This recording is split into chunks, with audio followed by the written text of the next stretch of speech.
আমার ভালো লাগে না। সকিনার বাচ্চাতে আমি তোর সাথে সম্পর্ক করব। এটা কইব না হইব নাকি? আরে হবে না কেন? আমি তোর বাড়ির মালিক না? আমি মালিক হয়ে যদি তোর সাথে সম্পর্ক করতে পারি তাহলে তুই কেন পারবি না বল? তোকে অনেক কিছু দিমু, তোর যা লাগে সব কিছু দিমু।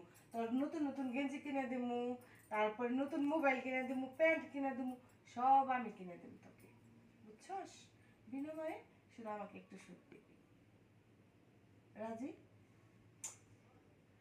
সকালে কি কইব আমারে এখন? সকিনার বাপ, দেখ তো, ও একটা গরিব, ওর কিছু আছে? ও কি তোকে একটা মোবাইল কিনে দিতে পারবো, নতুন গেঞ্জি কিনে দিতে পারবো প্রতিদিন একটা করে? আর আমি পারবো, আমি সব পারবো। তাহলে এক কাজ কর, তাহলে আমাকে সুখ দে, ঠিক আছে?